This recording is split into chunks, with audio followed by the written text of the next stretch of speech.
Rubber പാലിൽ നിന്നും paint ഉൽപ്പാദിപ്പിച്ച് Kottayam rubber ഗവേഷണ കേന്ദ്രം. കഴിഞ്ഞ 1.5 വർഷമായി കോട്ടയം റബ്ബർ ബോർഡിന് കീഴിലുള്ള റബ്ബർ ഇൻസ്റ്റിറ്റ്യൂട്ട് ഓഫ് ഇന്ത്യയുടെ നേതൃത്വത്തിൽ നടന്ന ഗവേഷണങ്ങളുടെ ഫലമായാണ് റബ്ബർ പാലിൽ നിന്നും ഉയർന്ന ഗുണമേന്മയുള്ള പരിസ്ഥിതി സൗഹൃദ പെയിന്റ് നിർമ്മിച്ചത്. പ്രകൃതിദത്ത റബ്ബർ പാൽ, കടൽക്കക്ക, കളിമണ്ണ്, സസ്യസത്തുക്കൾ തുടങ്ങിയ ഘടകങ്ങൾ ചേർത്ത് നിർമ്മിച്ചെടുത്ത paint water based emulsion paint ആയതിനാൽ യാതൊരുവിധ പാർശ്വഫലങ്ങളും ഉണ്ടാക്കുകയില്ല. ഇന്ത്യൻ റബ്ബർ ഗവേഷണ കേന്ദ്രത്തിലെ ടെക്നിക്കൽ കൺസൾട്ടൻസി വിഭാഗത്തിന് കീഴിൽ പ്രവർത്തിക്കുന്ന റബ്ബർ പ്രോഡക്ട്സ് ഇൻക്യുബേഷൻ സെന്ററാണ് ഈ നൂതന paint Kerala paint industries private limited എന്ന സ്ഥാപനത്തിന് വേണ്ടി വികസിപ്പിച്ചെടുത്തത്. ഭദ്രം എന്ന പേരിലാണ് പെയിന്റ് പുറത്തിറക്കിയിരിക്കുന്നത്.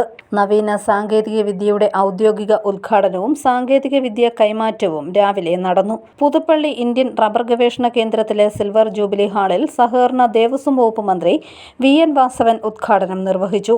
പാർശ്വഫലങ്ങളില്ലാത്ത കേരളത്തിന്റെ സ്വന്തം പെയിന്റിനെ കുറിച്ച് ജനങ്ങളിൽ അവബോധമുണ്ടാക്കാൻ കഴിഞ്ഞാൽ വലിയ വിപണി ലഭിക്കുമെന്നും മന്ത്രി VN വാസവൻ പറഞ്ഞു.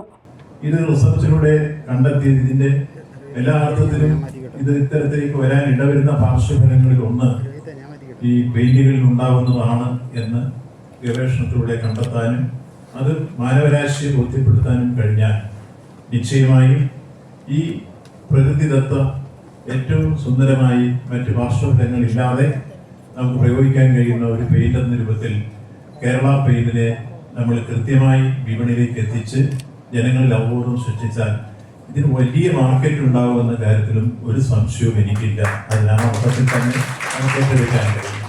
Rubber board director M Vasantha Ganesan, KV Dayal, doctor Shera Mathew തുടങ്ങിയവർ ചടങ്ങിൽ പങ്കെടുത്തു. News bureau, Kottayam.